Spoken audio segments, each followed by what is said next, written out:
We study billionaires, and this is episode 74 of the Investors Podcast. Broadcasting from Bel Air, Maryland, this is the Investors Podcast. They'll read the books and summarize the lessons. They'll test the waters and tell you when it's cold. They'll give you actionable investing strategies. Your host, Preston Pish and Stig Broderson. Hey, how's it going out there, everybody? This is Preston Pish, and I'm your host for the Investors Podcast. And as usual, I'm accompanied by my co-host, Stig Broderson, out in Denmark.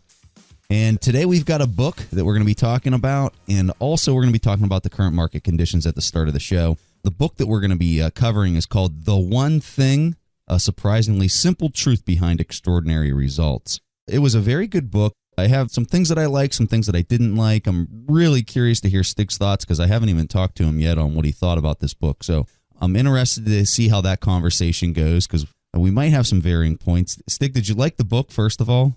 Yeah, I definitely like the book. It's one of those books that I think that you need to read, even though they're all like common sense.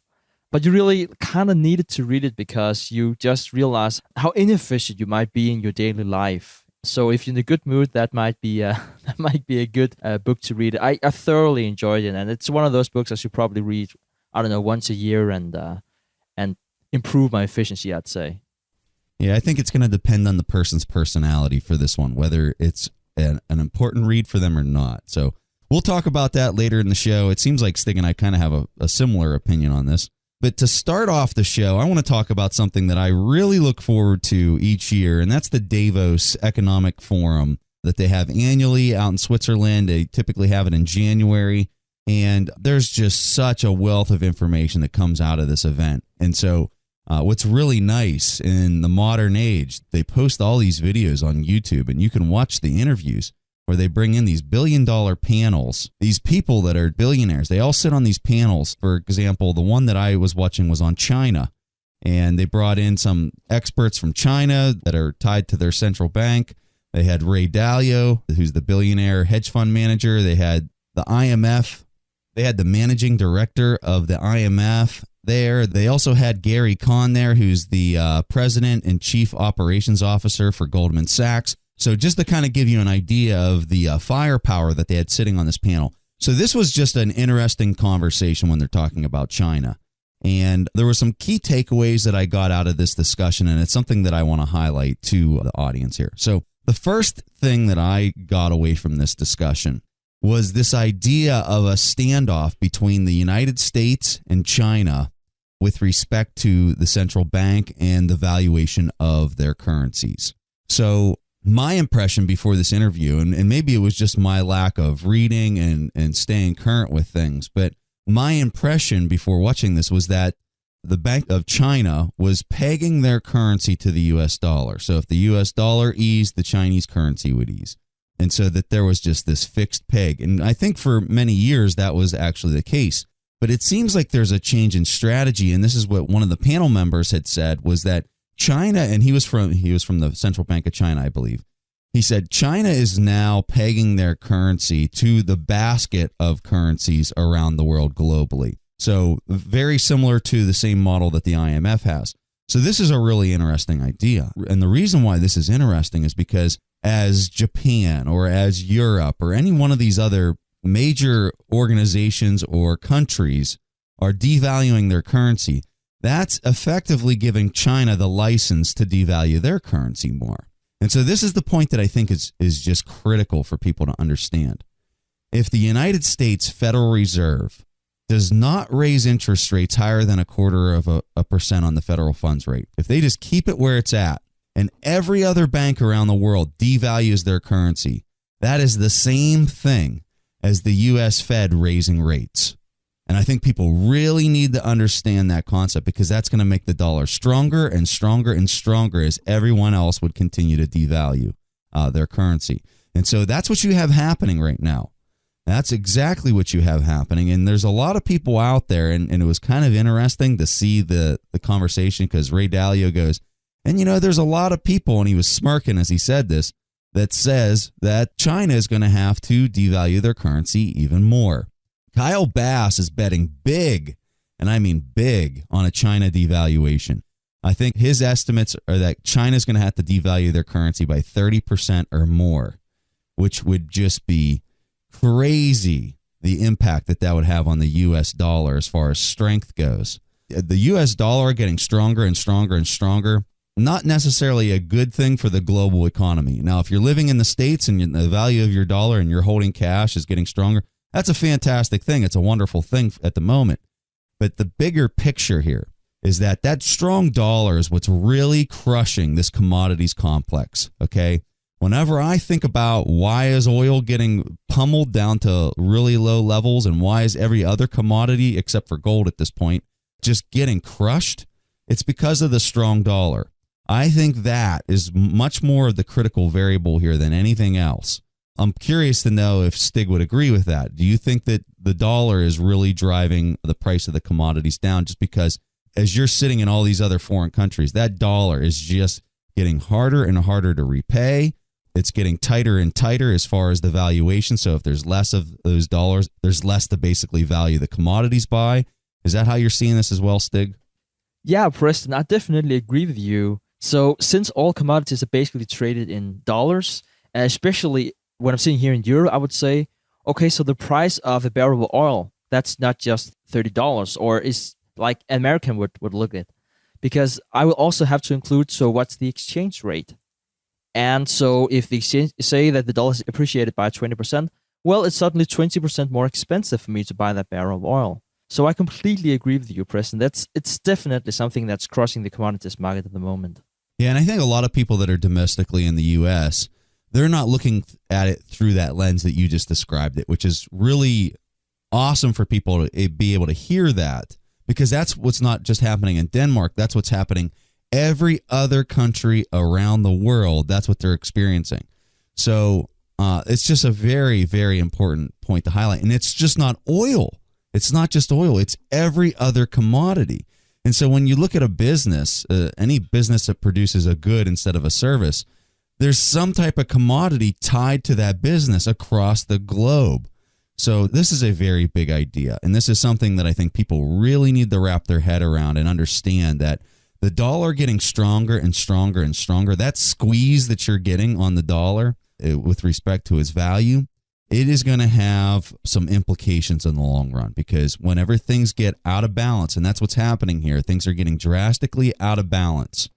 When there is that movement that occurs that shifts this back, the thing that I think about whenever I think about low oil prices and the Fed just allowing this tightening to occur on the dollar versus every other currency in the world, this is how I kind of view this. If you're familiar with a hurricane and a hurricane comes on shore, when it first, let's just say the eye of the storm goes through a town X, we'll call it. So as this storm approaches town X, the winds are blowing in one direction, let's say 100 miles an hour to the east. And then as the eye of the storm passes through and it's going through the town, now you've got the winds actually going to the west. They're actually going back the exact opposite way after it passes through. And here's my concern with this. And I'm not saying that this is a hurricane, everything's going to just explode. Even though it's in the realm of possible, we don't know. We're not ruling anything out.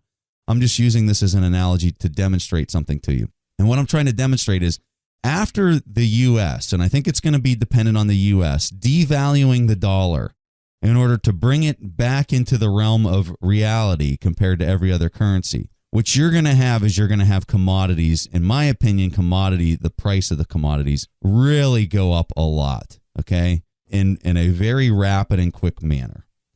And the concern that I have at that point, think about it from a United States consumer standpoint. I'm driving down the road and I'm used to $2 a gallon of gas, and I become accustomed to that lifestyle of being able to buy commodities at these ridiculously cheap prices. And now the eye of the storm, it's in the Fed devalues the currency in order to just, spark the economy. There is an issue there, because now instead of $2 a gallon gasoline, I'm paying $4 in a quick time frame. And that adjustment is going to not be fun for a lot of people. And so that's my concern. And as we move forward, this is something that I think you really need to pay close attention to, is this relationship between the Bank of China and the United States Fed, and who's devaluing and whatnot. Every time you've seen the Chinese currency, the yuan, devalue, you've seen a horrible day on the U.S. stock market. And that is the reason why, is because that's their way of actually tightening monetary policy in the United States indirectly. So really, it's important to understand that China is not just China. So basically, think about what happens whenever China devalues the currencies. That means that the Chinese will buy less in Europe. That means that they will buy less in Japan. Guess what? Then the Europeans will buy less American goods and the Japanese will buy less American goods. And I really think that the discussion about China was one of the most interesting ones here at the Davos meeting. And China is really going through a transformation. And I found this really, really fascinating because when we usually think of China, we think of this as either a country in the primary sector. When I say primary sector, it's something like mining, agriculture, fishing. At least that is what we used to in the previous decades. And today it's more perceived as a secondary sector type of country. So we would think of China in terms of industry, really cheap labor. And what's happening these years is that was one of the main topics here at the Davos meeting, is that that's really not the truth anymore, at least not the whole truth. China is growing more and more in the third sector, which is the service sector. And that's usually what you would see in Western Europe, and that's what you see in the States. They have this huge service sector, and it's growing rapidly in China. It's growing more than the overall economy. And I think it's important for people to understand that the Chinese are looking less at the States and they're looking less at Europe. They're actually looking more domestically right now, because they have this growing middle class that have more and more money. And just to give you some numbers, so the States, they're usually known for being pretty big in consumption. So I'd say around 70% of GDP, that's consumption. In China, it's just grown from 44% to 51%. I mean, it's a huge factor in China and thereby also the world economy. So really good points that Stig's bringing up here. And what he's potentially talking about is a shift in global power, is what's really this is coming down to. And my opinion on this is, when you don't have the wealth across the domestic country, let's take the U.S. as an example, okay? If you don't have that wealth distributed equally across all the participants, it's very hard to have sound spending habits or uniform spending habits across the country. So as we look at the United States, the wealth has truly never been more focused on with a few select people at this high of a level since really kind of the 1930 time frame, or the late 1920s. That's when we've seen wealth focused on such a few amount of the population. And now you're seeing again at an equal level. I think I have a chart somewhere I could pull up that shows the percentage of the wealth distribution and the focus on just a few wealthy. So when you have that happen, this is, in my mind, how I understand this. So let me just describe it to the audience, and you guys can make up your own mind whether you agree or not. But let's say we have 100 people in a room, and that represents the U.S. population. If all that money is focused literally on one or two people in the room, and everyone else has a much, much lower income level, when you're talking about things from a spending and consumption level between all those participants in the room, if a person has an inordinate amount of money, one person in that room, they're still spending at a level that's, what it costs to live every day. They're just paying for meals, they're paying for transportation. Now, yeah, they might have a little bit more excesses, but imagine if that money was distributed. And I'm not saying that this is what I want to happen, so please don't take this in a political direction. I'm just describing things from a spending standpoint. If that money was spread across everybody in the room, what I think you would see is an elevation in overall spending of everybody in the room. Okay? But because it's focused on, call it one or two people, those people are living their normal lives just like everyone else in the room. But you know what they're doing with all the extra money? They're buying financial assets. Okay? And guess what? A financial asset doesn't necessarily consume like a person consumes. It might be a bond that rich person in the corner of the room is buying. And so that's really what you have going on, in my personal opinion, here domestically in the U.S. You have this happening in Europe. You have this happening in Japan. You don't necessarily have this happening in China, in my personal opinion. And so from a distribution of wealth, when you have that uniformly distributed more than, let's say, something that's more focused, you, I think, get more conducive spending to occur. And we're obviously talking about the long term because China right now is a mess. Okay. Don't get me wrong. We're talking like 10, 20-year picture here. So they've got some levers to play with here. Okay. And they also got a reserve of $2 trillion in the green on their People's Bank of China balance sheet. They've got like in their treasury or whatever they call their treasury over there, it's like $2 trillion surplus. Yeah, Preston, I really like your point that where you're saying it's really the middle class that's driving the economy, especially in the type of economy like the States where 70% is consumption. And just for a fun fact, or I don't know if it's a fun fact, and again, I don't want to be political or anything, but if we look at the States, the median wage, not the average wage, but the median wage is the same in the States as it were in the 1970s. And, we still work more and more women are in the labor market. So, like, again, I really don't want to say if it's right or wrong. I'm just saying that is what we're seeing right now. So what we see here also in China, when we have more and more people, be part of that middle class, you know what the middle class does? And it's amazing for the economy. They spend all the money. The middle class, they buy, meals, clothes. Just enough to get by that month. Yeah. So yeah, this is a very real conversation that I think a lot of people need to think about. And really, a lot of this comes down to the focus of wealth, just the obliteration of the middle class, and the inability for people to spend beyond just their daily income. And I think a lot of people out there don't have a savings. They're living paycheck to paycheck. And I think that would be a majority of the population if you did a study and looked into this. All right, so enough of all that talk. Let's talk about this book. The name of the book is The One Thing. This book was written by Gary Keller and Jay Papasan, and in general, this was a very good book. I think that this book is fantastic for the person out there that is just overwhelmed in their daily work. Let's just say you have a lot of things going on, and you just feel like you can't ever focus on the thing that's really important. Go out and get this book. This book is for you, busy person that's having trouble prioritizing what's important. Go get this book, read it through, and I think that it's going to help you out tremendously.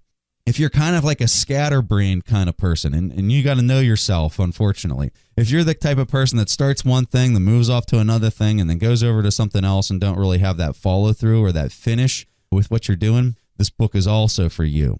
This book is not for a person that is very focused. If you would describe yourself as a very focused person, you work very good at follow through and all that stuff, this probably wouldn't be the best read. I liked this book. I think it was good.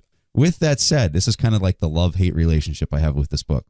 I'm listening to the book each day, and each time I'm listening to it, I was like, okay, yeah, I got that last time, okay, I need to be focused on the one thing and add value and really just nothing else. And so it got very repetitive. But with that said, this is the love part that I had for the book, is it did cause me to focus on the stuff that's really important and stop doing a lot of the minutia, which I loved because I feel like the last 2 weeks have been extremely productive for me as I've been reading this book. So that's, I guess, my assessment of this book. And, make no doubt about it. This book is all about focus. This book is all about what is that one thing that's going to add the most value to whatever you're working on right now. And when you're working on a bunch of different things, you know what you need to be doing. I know, at least I do. And I know Stig, when we're talking about building this podcast or whatever, we know what we need to do next. And a lot of the times we don't do it. We do something else. Maybe we're, sending out Twitter messages or whatever, which obviously is not the most important thing that we need to be working on.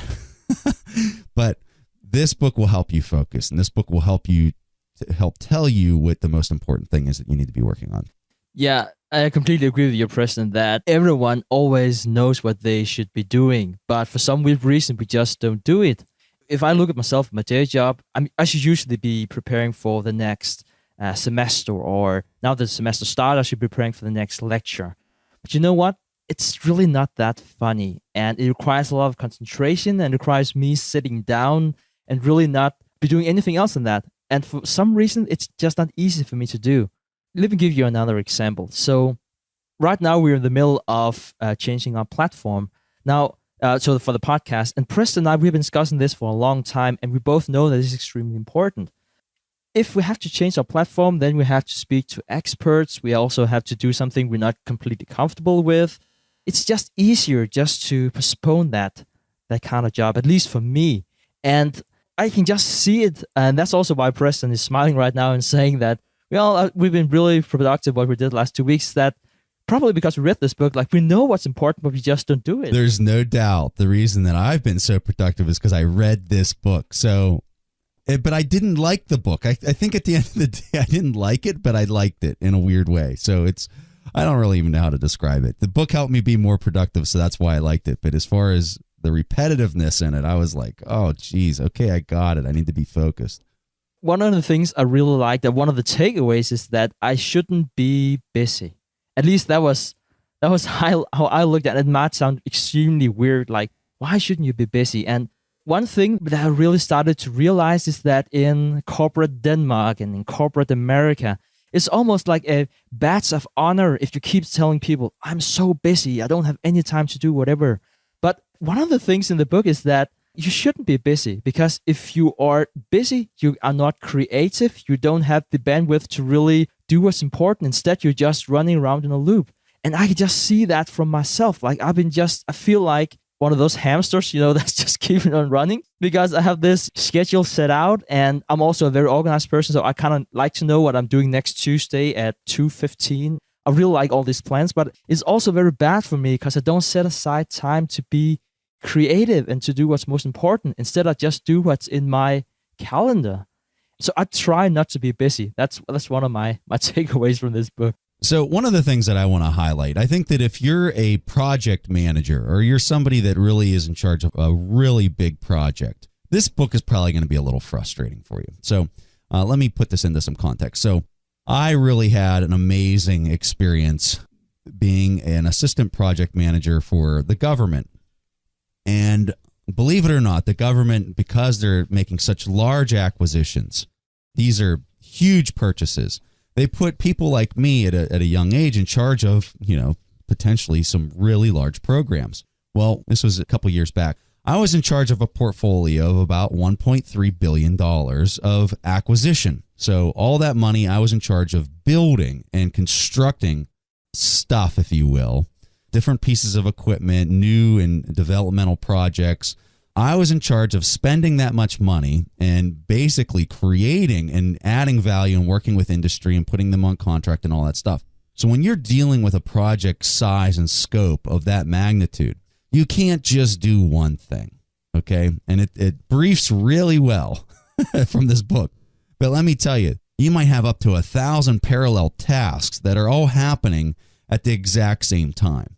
So what this book is really getting at is what's your critical path.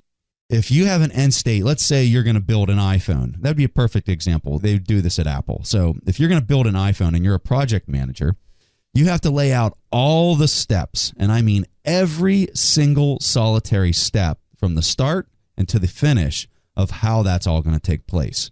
So you got to develop the circuit board. Well, inside the circuit board, there's 10 other tasks. Inside of one of those tasks, there's another 10 tasks.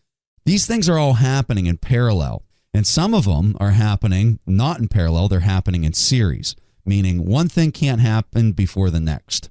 And what this is this is how you accomplish really, really big things. You're an expert in managing all of these things happening all at the same time and happening in series. What I would tell you is reading a book like this is great for the beginner. This is fantastic for that person who's maybe trying to manage a small project or something that's not really all that complicated, because it gets you to focus on the critical path, what's really important. As you get more advanced, for like somebody who's a systems engineer and does this every day, let me tell you that I don't think that this is probably a book that you're really going to enjoy that much, because it's really quite basic and it's got a simple message. But what it is saying is, when you line up all those things that you're doing, when I look at our podcast and the brand that we're trying to create and everything else, there are critical path items that need to take place. And there's other things that are happening in parallel. And what it's telling you is focus on the critical path. We refer to it in project management land as beat down the critical path. Focus on the critical path. Make sure you don't slip the critical path. And that's that one thing that is going to hold up your timeline, which turns into cost in the long run. just some thoughts for people out there that have maybe never managed a big program like that and kind of how that all works and how that's all fit together. A very recent example of how this book has actually been helpful for us. And I know that we keep saying that there are a lot of things we don't like from the book, and then we keep saying, but there have been like thousands of things that have helped us with just the last 2 weeks. But as an example, I have had many inquiries of people that want to build apps for us. I don't know why, but recently it's just been like a ton of people wanting to build apps for us. I was really excited about this because, wow, it sounds cool to have an app. So prior to the podcast, not this episode, but one few weeks ago, I asked Preston about that. He was like, Stig, I think it sounds cool to have an app, but what should we really use it for? And I was like, I have no clue. I have no clue what we should use an app for. And it was really just going to be an distraction, especially for an entrepreneurial type like me. New shiny things. It's awesome. I just said like 5 minutes ago, we should be changing our platform. That's the most important thing. And it is. And here I'm thinking, start talking about how we should build an app, which I have no clue how to do, instead of focusing on that one important thing. In your story, you make it sound like I'm the focused one and you're the scatterbrain. And in reality, folks, it's the opposite way around, I assure you. In any case, this is definitely one of the good things about having a partner, because you can get so much sucked into like one thing that you just think it's the most brilliant thing you ever thought of. And then it's really good, to speaking with Preston. He was, for instance, for the app and say, so why? Which is like the most horrible question you can ask for an entrepreneur, right? Because you just have this voice screaming in your head saying, it's just cool. But guys, if that's the only thing you can come up with, you should probably not be doing that. Oh my, Stig. If you could really hear all the other conversations with my scatterbrain ideas. All right. Well, there's a lot of points. So here's the main point. We wrote an executive summary of this, and we go chapter by chapter for all the main points. And there's a lot of things that we really didn't talk about with this book, but there's one main theme with this book, and that's that you need to focus on that one thing that's going to add the most value. 80-20 principle, all that kind of stuff we've talked about in the past. But really, if you get the executive summary from us, we've got every chapter. There's 18 chapters that are outlined here in the executive summary. So just download that if you guys want to learn more. Maybe you just read that because it gets to the point. But I think the main value with this book was me having to listen to it every day, and it just basically saying half hour at a clip, you need to be focused. You need to be focused. And so when I heard that for the entire day, it actually made me focus more. So the name of the book is the one thing. If you guys go to our website, you click on our link for Audible, you can download this book completely for free. So we highly recommend that. Any book, you can use this one, you can get any other book, but that first book is completely free. So if the book is $30, free gift from Stig and I for you to download that free book. We really appreciate everything that everyone in our audience does for us. The comments that we get are just phenomenal.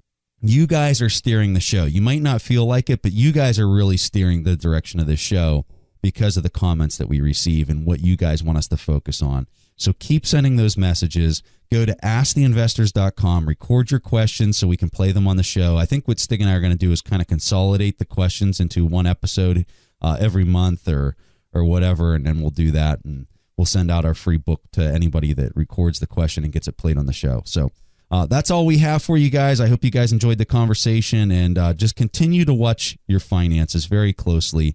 Realize that there's a lot of risks out there in the market. I have no idea how deep this could go, or if it'll even go deeper. I don't know. The Fed could come out and ease tomorrow. You never know.